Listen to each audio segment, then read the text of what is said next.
Aujourd'hui, on parle de césure en école d'ingénieur. Pourquoi il faut en faire une, si tu peux, quelles sont les meilleures opportunités de césure et enfin, comment les trouver. Aujourd'hui, je suis avec Lucas, Bonjour. qui a préparé ce podcast. Moi, c'est Thomas, donc vous êtes sur le podcast Discussion d'ingénieur. Et on est parti, on commence avec pourquoi est-ce qu'il faut faire une césure. Attention, on est biaisé, il est en césure actuellement. J'en ai fait une il y a 10 ans maintenant. Et on va justement expliquer qu'est-ce qu'il y a vraiment de trop cool si tu hésites, toi, à en faire une, que tu te poses encore des questions. Ouais. On est un peu biaisé, mais allons-y. Ouais, je vais commencer avec mon expérience personnelle, celle qui est actuelle. Je suis pleinement en césure en ce moment. Donc je suis en césure en Australie. Donc déjà, être en Australie, j'aurais pas pu le faire sans césure. Donc à partir de là, premier argument. Et en fait, ce qui peut vous pousser à faire une césure, pour moi, et ce qui est le top 1 des arguments, c'est que c'est l'unique moment de votre vie où vous allez pouvoir faire des choses totalement différentes. En gros, c'est une coupure dans vos études, si on revient à la définition d'une césure, qui peut être de 6 mois, de 1 an. La mienne est de 6 mois. Et durant ces 6 mois, j'ai souhaité faire une mobilité internationale, avoir une expérience marquante et faire un stage à l'étranger notamment. Et en fait, j'aurais jamais pu faire ça durant mes études classiques parce que les seuls moments où j'ai un break, c'était l'été où j'avais 2 mois. Et partir en Australie durant 2 mois, c'est trop court. Trouver un stage durant 2 mois, ça fait que voilà, ça fait pas de vacances, c'est un peu compliqué. Une césure, ça vous bloque 6 mois. Ça prolonge aussi la durée de vos études de 6 mois ou de 1 an. Il faut s'en rendre compte. Mais ce que j'ai à retenir de cette césure, c'est l'opportunité gigantesque de pouvoir faire ce que vous voulez. Et c'est l'unique moment, parce que vous avez eu votre lycée, après c'est études supérieures, après vous travaillez. Avoir 6 mois de libre dans votre vie, c'est quand même assez compliqué. Donc là, la césure, c'est une super opportunité pour ça.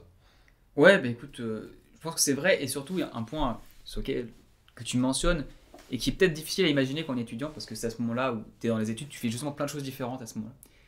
Même si tu veux avoir 6 mois de vacances ou 1 an de vacances plus tard, ce qui est possible entre plusieurs jobs, la capacité de pouvoir aller dans n'importe quel pays sans attachement, de savoir que tu vas revenir et de trouver du travail facilement, entre guillemets, on va revenir sur comment trouver des césures, ça n'existe plus. Une fois qu'on est adulte et qu'on est diplômé et qu'on est ingénieur, aucune entreprise ne va vouloir sérieusement vous embaucher pour 6 mois juste pour voir en sachant que vous allez repartir derrière. Ouais.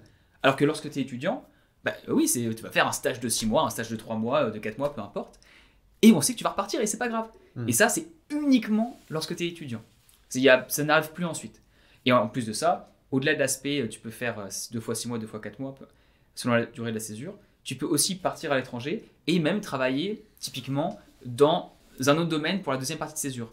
C'est-à-dire que c'est assez commun de faire 6 mois dans une entreprise et de faire 6 mois dans une ONG. J'ai des amis de promo qui ont fait 6 mois dans une ONG aux Philippines. Très bien, ils ont pu découvrir quelque chose qu'ils n'auraient jamais découvert sinon. Et vu qu'il y a 6 mois d'ingénierie, l'école accepte. Il faut un peu motiver le projet, bien sûr. Mais ce genre de choses aussi, vous imaginez, vous dire à votre boulot plus tard à EDF, je vais partir 6 mois aux Philippines. En vrai, c'est négociable, mais c'est des projets de vie derrière. Alors que là, vous pouvez le faire, c'est gratuit, c'est open bar. Donc vraiment, c'est un moment privilégié, unique dans une carrière, que vous sachiez ce que vous avez envie de faire ou non. Et d'ailleurs, c'est aussi un des autres avantages de la césure, je trouve. Donc nous deux, on est assez convaincus quand même sur le pourquoi, on a la réponse assez simplement. Et si on essaye de chercher un peu les inconvénients rapidement, même si au fond de nous, on sait que c'est bien, je pense un des trucs qui pourrait revenir, c'est ça pourrait être mal vu un peu de sortir du monde académique, ne plus travailler vraiment pendant 6 mois.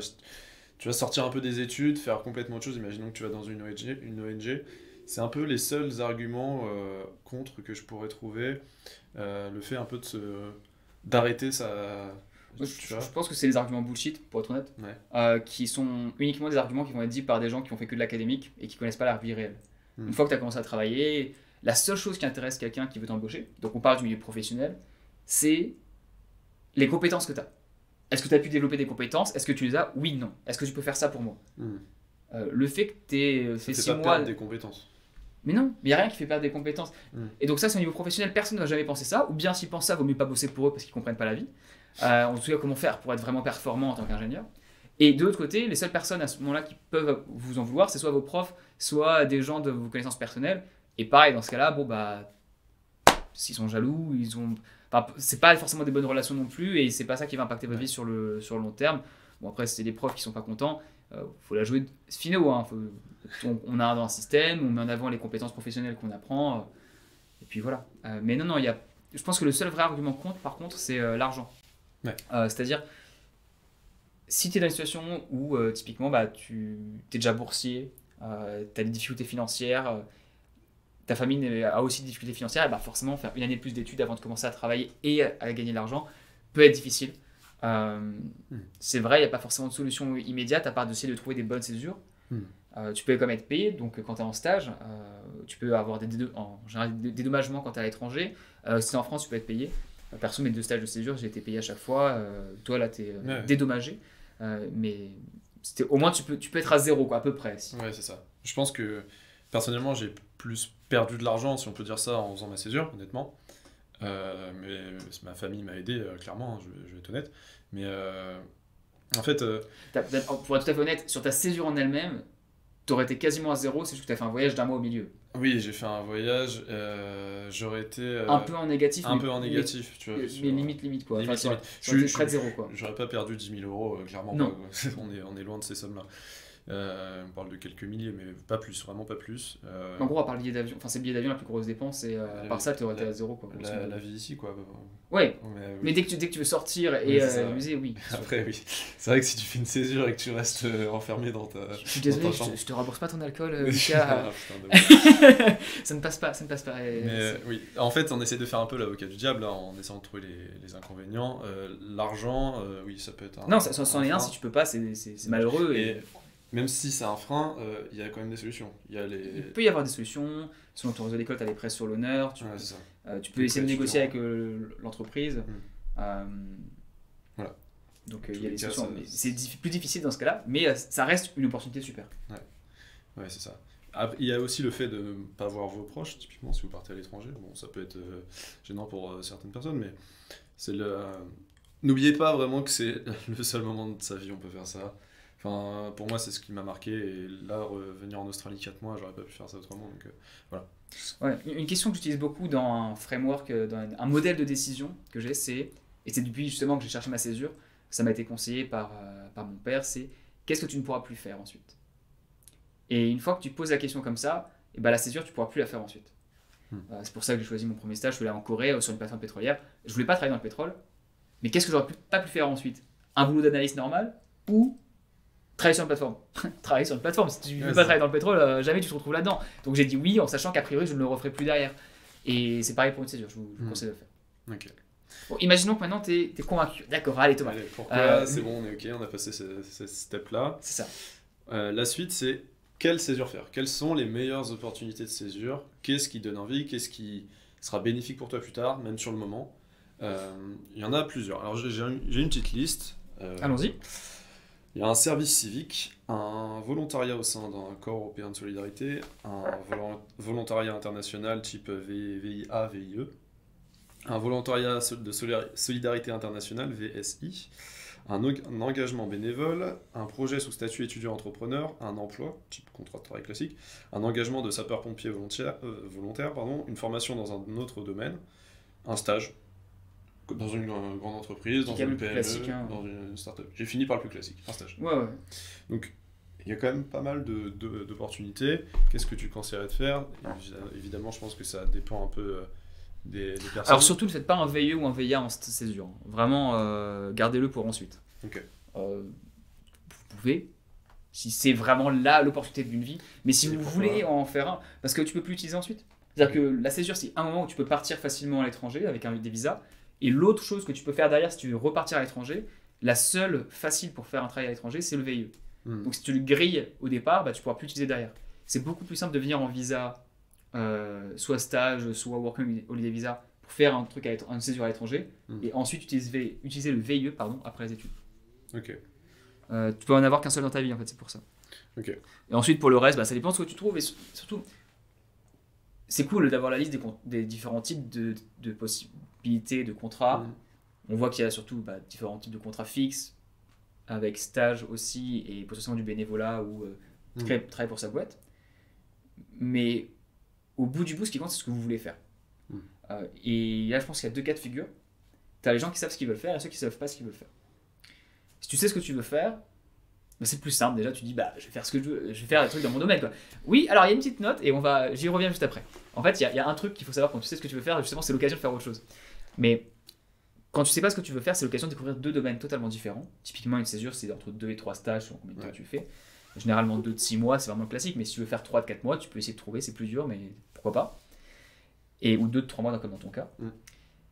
Et fais deux choses très très différentes, qui sont complémentaires, comme ça, quoi qu'il arrive, tu sauras des choses que tu veux plus faire, et tu pourras vendre n'importe lequel des deux ensuite sur ton CV pour l'étape d'après. Si tu fais 2 fois la même chose, en fait, ton CV a 2 fois moins de valeur, parce que tu peux pas le survendre. Ou bien tu vas me dire, bah non, je sais exactement ce que je veux faire, et justement, je te remets dans ce cas-là dans le modèle de la question d'avant, qu'est-ce que tu ne pourras plus faire plus tard? Tu ne pourras plus faire quelque chose de différent. Donc, fais un stage dans ce que tu veux faire, tu valides, c'est bien pour le CV, et après tu fais 6 mois totalement ailleurs. Typiquement, si tu veux faire de la recherche, va faire 6 mois dans le privé, va faire 6 mois de conseil pour voir ce que c'est vraiment. Tu vas peut-être pas forcément aimer, alors si tu sais que tu détestes ça de base, va pas le faire. Mais essaie de trouver un truc qui peut t'intéresser et que tu n'auras plus jamais l'occasion de refaire, parce que ensuite, quand tu seras en recherche pure, tu seras la seule personne qui aura fait du conseil avant, et donc tu auras un avantage concurrentiel par rapport à tous les autres. Ok. Je sais pas ce que tu en penses. Non, c'est bien, ça apporte une expérience annexe et t'apprends d'autres méthodes de pensée, de fonctionnement. En fait, je me dis, si tu restes toujours dans la même branche, typiquement, parfois j'ai eu certains professeurs qui ont toujours fait de l'académique, donc ils ont eu l'école, la fac, après ils sont allés enseigner, donc et ils parlent du monde du travail, tu vois. Et je me dis, mais monsieur, vous avez travaillé un jour Et souvent, bah, je suis un peu critique là, mais si tu as l'occasion d'aller voir ailleurs, même si c'est pas quelque chose qui te plaît forcément, teste, au moins tu pourras dire je l'ai fait, quoi. Et c'est comme tu t'as dit sur les plateformes pétrolières, tu vois, tu l'as fait, tu sais ce que c'est où, enfin, c'est hyper important, et là la césure permet ça. Mais si on doit choisir quelles sont les meilleures opportunités, entre si tu sais ce que tu veux faire, c'est facile un peu, et si tu sais si tu sais pas vraiment, genre tu testes, quoi. C'est un peu ça l'idée. C'est l'occasion rêvée de tester, ouais. C'est vraiment ça, et puis après tu vois. Moi c'était l'opportunité de venir en Australie, c'était aussi tester une nouvelle culture, tester voilà, un fonctionnement complètement différent, même à travailler à deux comme ça. Enfin, c'était tout nouveau pour moi. Et là ensuite, je vais tester le conseil, je connais pas du tout. C'est une autre manière d'appréhender les choses, et ça me rajoute une ligne un peu sur le CV, quoi. Quelque chose de totalement différent qui m'apporte. Et c'est ça en fait, ne pas dupliquer vos expériences. Là, c'est le moment où vous pouvez en faire plein, aller à l'étranger. On n'a pas parlé aussi des points annexes de la césure, mais ça peut être une manière d'améliorer sa langue aussi. Moi, j'avais choisi un peu l'Australie, c'était pour parler un peu plus encore anglais. Ensuite, découvrir une autre culture, découvrir d'autres personnes. Sydney, où je suis actuellement, c'est très cosmopolite. J'ai rencontré plein de nationalités, j'avais jamais fait ça avant. J'ai étudié pour la majorité en province, du coup j'ai croisé majoritairement des Français ou des Européens. Là c'était vraiment du monde entier à Sydney. Et en fait, cette occasion-là, c'était pas forcément mes priorités de base en choisissant ma césure, mais en fait c'est un peu la sérendipité, quoi. Je suis arrivé là et j'ai dit quoi, ah il y a ça aussi, ah il y a ça aussi. Et donc ça c'était cool aussi quand même. Ça t'ouvre les yeux à plein de choses que tu connais pas, quoi. Ouais, c'est ça, carrément. Donc je vous conseille beaucoup de faire une césure, au moins une partie à l'étranger, parce que c'est une occasion rêvée de le faire. Et en fait, le stage, c'est un peu le plus classique. Toi, tu conseillerais en grande entreprise, en start-up, en PME, peu importe. Bah, je crois qu'on a déjà parlé sur comment choisir quelque chose. C'est pareil, le modèle, c'est de faire le plus d'expériences différentes qui peuvent t'apporter des compétences par rapport à ce que tu veux faire. Si tu sais que tu veux faire que de la finance, bah, dans ce cas, tu vas faire de la banque, potentiellement un fonds d'investissement, potentiellement autre chose. Et ensuite, oui, si tu connais pas du tout, que tu veux tester, bah, teste les différents types d'organisations, les différents types d'industries, et ensuite tu pourras dire, bah, je veux faire ça, ça j'aime pas. Ouais.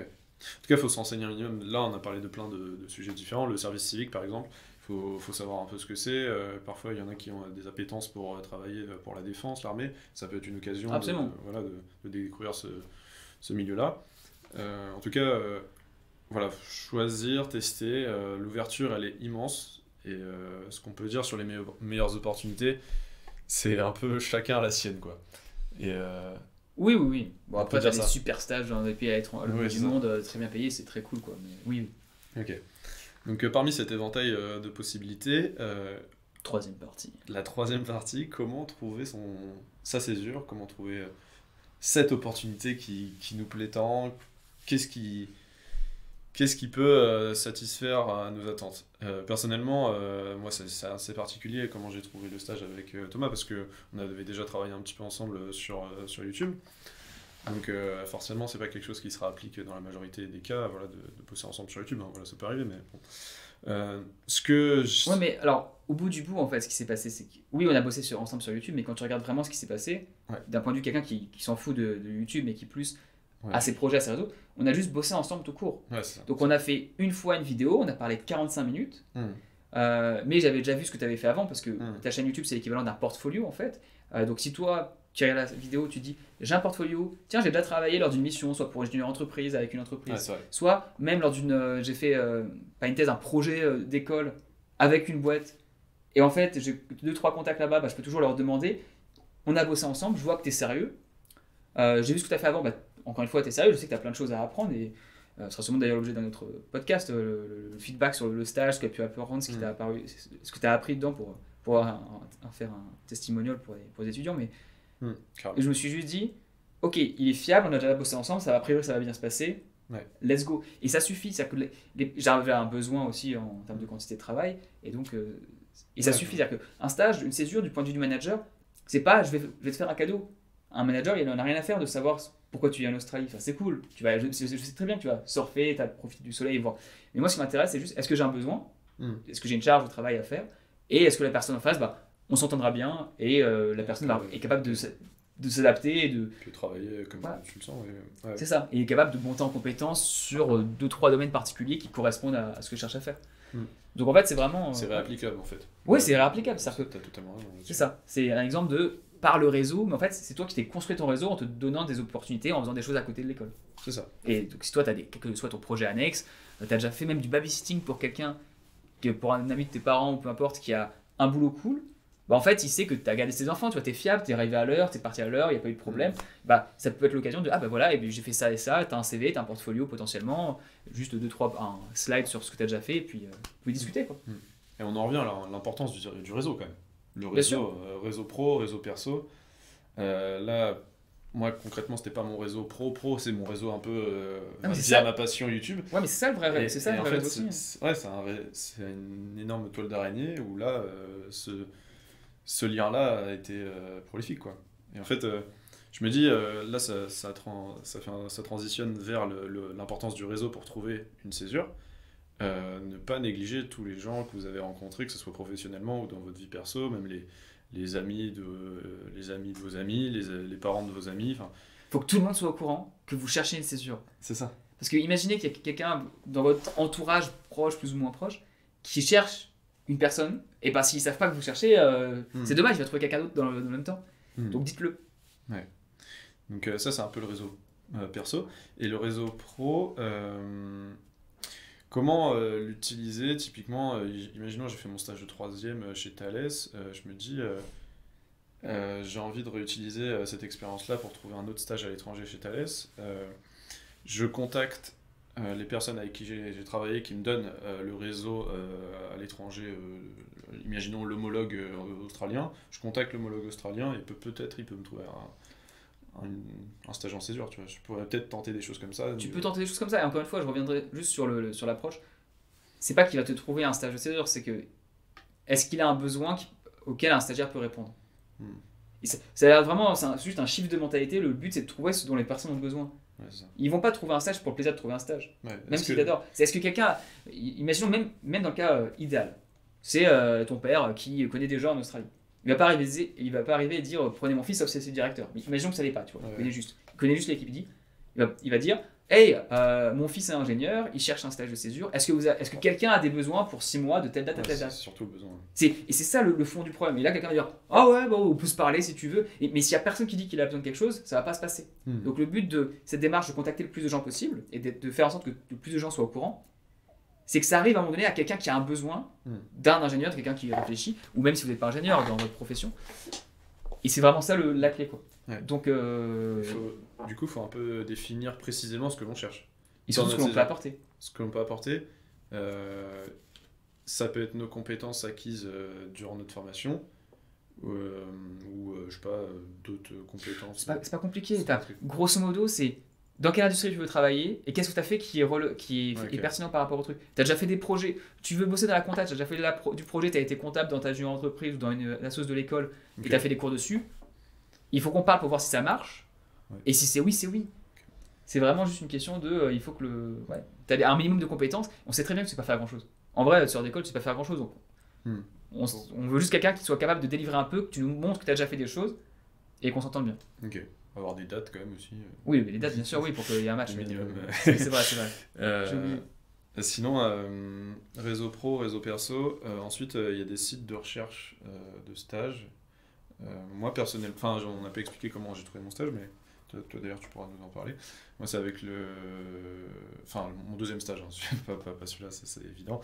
Mon deuxième stage je l'ai trouvé grâce à mon réseau d'école. Donc grâce à un Getzar, je suis aux arts et métiers actuellement, donc j'ai demandé à quelqu'un qui travaillait en conseil dans une start-up. Il s'est avéré que cette start-up s'est fait racheter par un plus grand groupe, et donc je me retrouve à faire un stage dans le plus grand groupe. Mais l'idée c'est que j'ai utilisé mon réseau d'école, quoi. Et en fait c'est assez facile d'utiliser le réseau d'école. Je l'ai utilisé de nombreuses fois juste pour avoir des renseignements, des informations. Pour trouver mon stage d'ouvrier, je l'ai utilisé. Pour trouver mon stage là, de 3 mois en conseil, je l'ai utilisé. Et vraiment, je le conseillerais. Alors, j'ai de la chance d'être dans une école qui a un très bon réseau, mais il y a plein d'écoles où il y a un minimum d'alumni et vous pouvez aussi aller chercher dans ce coin-là, quoi. C'est ça, le but, c'est que tu vas sur LinkedIn ou sur l'annuaire et tu contactes. Il y a 2 choses à faire principales pour le réseau, c'est contacter les anciens de ton école, ou même, si tu n'en as pas beaucoup, les anciens d'autres écoles d'ingénieurs similaires, ou qui ont une spécialité commune avec la tienne. Il faut qu'il y ait un point d'accroche. Ou bien juste, et ça c'est hyper puissant, on n'en a pas parlé encore, c'est en général tu as un annuaire des stages, c'est tous les stages des années précédentes. Aller contacter les étudiants de 2e, 3e, 4e année qui ont fait des césures l'année dernière, où est-ce qu'ils l'ont fait, et s'il y a des césures cool, leur parler, leur demander s'ils recherchent quelqu'un pour les 6 prochains mois. Parce que, une fois que ça a été fait, c'est plus facile de c'est beaucoup plus simple. On sait déjà qu'il y a quelqu'un qui avait besoin d'un stagiaire. Donc est-ce qu'il est entre quelqu'un comme ça dans la rue, est-ce qu'il a besoin d'un stagiaire? Pas forcément. Quelqu'un qui a déjà eu besoin d'un stagiaire il y a 6 mois, potentiellement, et surtout ça correspond beaucoup plus, quoi. Donc contacter le plus de personnes possible de façon pertinente, pas avec un copier-coller. Un copier-coller, oui, mais toujours personnaliser le haut de l'email, parce que sinon on passe pour un plaisantin. Et essayer d'avoir de comprendre les besoins qu'il y a. Ok. Ouais, c'est vrai que quand tu parles de ça, là, des derniers stages réalisés sur les dernières années, typiquement j'ai un G-Form aux arts, où il y a tous les stages réalisés ouvriers sur les dernières années. C'est comme ça que j'ai su qu'ils cherchaient, typiquement chez PSA où j'ai fait mon stage. Et à partir de là, ça a découlé assez simplement. Ouais. Donc, oui, après tu peux postuler en ligne, mais c'est toujours beaucoup plus dur. C'est très dur. Ouais. C'est une galère. Moi j'avais trouvé mon stage chez General Electric comme ça, mais par contre j'avais postulé en ligne et puis derrière j'avais contacté quasiment 10 à 15, enfin tous les alumni de Central Supélec qui étaient de près ou de loin liés à cette business unit, et ensuite j'ai contacté les 2 RH, le manager, 5 personnes de l'équipe, et au final heureusement que j'avais fait ça parce que j'étais en Suède à ce moment-là, et mon téléphone a eu un problème. Et je suis rentré en France et pendant 48 heures, j'avais pas de téléphone. Ils m'avaient appelé à ce moment-là, j'avais pas décroché, j'avais pas donné de suite, donc ils m'ont enlevé de la liste. Et c'est parce que j'ai recontacté derrière, j'avais pas eu de nouvelles, je recontacte le RH manager qui me dit « Ah mais on vous a appelé, on voulait vous prendre en entretien, mais là on a déjà commencé les entretiens et vous n'avez pas rappelé, donc on vous avait éliminé. » Je dis « Non, mais j'ai eu un problème de téléphone, ça peut arriver. » Et ils m'ont refait venir en urgence, genre 3 jours plus tard pour refaire l'entretien. Donc j'aurais pas fait ça, même des choses où ils veulent te prendre, des fois faut aller jusqu'au bout et tenter, toujours avec parcimonie, hein, mais il faut y aller, quoi. D'accord. Et ton stage à Séoul, tu l'as trouvé comment? Alors j'ai pas fait la remarque tout à l'heure, c'est un stage en Corée, mais j'étais pas à Séoul. J'étais en Corée. En Corée, j'étais à Ulsan, qui est une petite ville, la 7e du pays, donc 1 million d'habitants. Ouais. Et le plus gros chantier de construction offshore au monde. Et j'ai trouvé parce que j'ai contacté tous les alumni de Central Supélec qui avaient travaillé à Total de près ou de loin, donc plus de 150 personnes. Ah oui. Et j'ai fait des discussions avec eux pendant à peu près 6 mois, avec une vingtaine d'entre eux. Et à la fin, il y a mon CV qui passait, c'était drôle. J'ai parlé avec un type, il a envoyé ça à une RH en Russie, qui l'a renvoyé à une RH qui était sur la zone Asie-Pacifique, qui l'a renvoyé au directeur de projet, qui l'a renvoyé derrière à mon manager, qui lui avait un besoin d'un contracteur, mais ils n'avaient pas le budget pour. Il m'a appelé, il m'a dit est-ce que tu es dispo, enfin on peut faire un stage, quoi, mais en gros c'était un contrat, et j'ai dit non au départ, et 3 mois plus tard je l'ai rappelé en mode en fait je vais avoir pour la deuxième partie de césure, oui, je lui avais dit non, pas maintenant, mais potentiellement pour la seconde partie de césure. Donc toujours répondre aux emails. Là je vois des gens qui me contactent, je leur dis ça c'est pas possible et c'est ça, j'ai pas de retour. Tu peux être sûr que si tu me recontactes dans 2 mois pour me demander quelque chose, je vais pas te répondre. Tu m'as pas déjà répondu quand je t'ai répondu, donc même si c'est pas possible, toujours être sympa, toujours follow-up, faire un mail de remerciement, de relance quelques mois plus tard pour donner des nouvelles. Et là, par contre, ouais, tu peux créer quelque chose, quoi. Ok. Et d'ailleurs, c'est pareil pour toi. Hein. Hmm. Au départ, je t'avais parlé du stage brièvement, tu m'avais dit non, que ça t'intéressait pas. Ouais. Et je crois que tu m'avais recontacté 1 mois et demi, 2 mois plus tard, après que j'ai trouvé mon premier stagiaire, Ouais, et pour des dates plus loin. Et, ouais. mais on était resté en contact avec tes profs. Enfin, tu sais, tu m'avais dit, ah bah, je pense que ça m'intéresse pas, on avait fait notre truc, on était resté en contact. Et tu aurais fait après, tu sais, j'aurais proposé Ouais. un truc, tu aurais fait genre, Non, hop, tu je, vois, ouais. je suis pas là, je réponds même pas. Bon, Ouais, bah, c'est ça. tu m'aurais contacté 2 mois plus tard, c'était fini. Enfin, moi non plus, je te Oui, réponds c'est- pas, quoi. Ouais, en étant professionnel, tu gagnes sur le long terme à avoir des bonnes relations et que les gens gardent une bonne idée de toi, quoi. Ils se disent, ah oui, d'accord, il était pro, en vrai. Mais c'est ça, il t'a été professionnel. C'est-à-dire Ouais. quand vous envoyez des emails, on vous répond non, faut quand même répondre. Sinon, vous êtes un plaisantin. Je suis désolé. Ouais. C'est la triste réalité. C'est vrai. Il y a d'autres manières de trouver un stage, on n'en a peut-être pas parlé, là on était beaucoup sur le réseau. Si vous cherchez un service civique, bah, les sites officiels du gouvernement. On a parlé vite fait des pompiers, pour être pompier volontaire, il y a les pompiers proches de chez vous. Viadeo et LinkedIn, t'en penses quoi? Bon, LinkedIn, c'est super, Viadeo, faut le laisser tomber. Enfin, Ah ouais, Viadeo, je connais pas trop, c'est pas terrible. c'est pas ça, c'est que c'est français. Ok. C'est cool, non, LinkedIn 100%. Ok, C'est comme si tu me demandes YouTube et Dailymotion. ça, la réponse est YouTube. Voilà, non, mais Dailymotion a une utilité, mais clairement pas pour. Enfin, mettez-vous dessus si vous voulez pour augmenter vos chances, mais Les réseaux sociaux un peu aussi ou pas? peut-être, tout est bon. Tant que tu fais une expérience, j'ai des potes enfin, j'ai un ami là qui est notaire, il a recruté une personne chez lui parce qu'ils avaient joué ensemble sur le même serveur. Mais qu'elle elle avait animé une communauté pendant 1 an en bénévole avec eux. Et, que lui, et en fait, il s'est rendu compte qu'elle avait des compétences. Donc, tout est possible selon ce que tu fais. Et si tu fais des choses à côté, utilise-le, quoi. Même si tu joues à des jeux vidéo dans une communauté, bah, dis-leur à tes potes que s'ils connaissent quelqu'un, que tu cherches une césure, on sait jamais. Ça peut marcher. Ouais. Là, j'ai rencontré en plus cette fille, elle est super sympa. Et j'ai rencontré au mariage de mon pote. Bon, bah, c'est trop cool comme histoire, quoi. Et au départ, elle voulait pas, elle cherchait à faire le tour du monde, il y a eu Covid, boum. Et elle lui a dit, bah tiens, en fait, je vais devoir rester, je peux pas voyager. Il lui a dit, bah tiens, je cherche quelqu'un. Voilà, bon timing, il a un besoin. Elle fait, bon, bah j'ai fait des études de droit un peu, c'est plus des études, mais elle était sérieuse, elle a fait un peu d'études. Le métier, elle pouvait le faire pendant 6 mois, 1 an. Elle dit, bah je peux faire pour 6 mois. En fait, elle a fait pendant 2 ans, Covid. Et là, elle va repartir faire le tour du monde a priori. Mais c'est trop cool. Donc ça peut arriver de n'importe où, de ton sport, des amis de tes parents. Des jeux vidéo, d'un forum Discord, de LinkedIn, de Facebook. Juste faut que tout le monde soit au courant. On va pas les spammer, mais juste qu'ils soient au courant.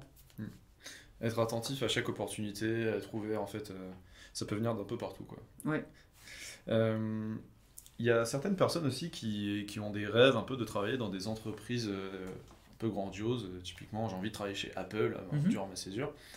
Et ils se lancent dans des projets, du coup, de faire des candidatures bien plus poussées que normal pour travailler dans des boîtes pareilles. Ouais. Donc ça dépasse un peu même le réseau, ça peut passer par les CV vidéo, on t'en a déjà parlé beaucoup sur ta chaîne. Est-ce que tu conseilles un peu d'aller viser ce genre de choses un peu inatteignables?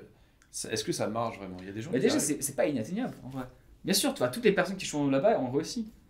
Ouais. Donc il faut juste y aller. Par contre, ça demande plus de préparation et c'est d'ailleurs un super entraînement.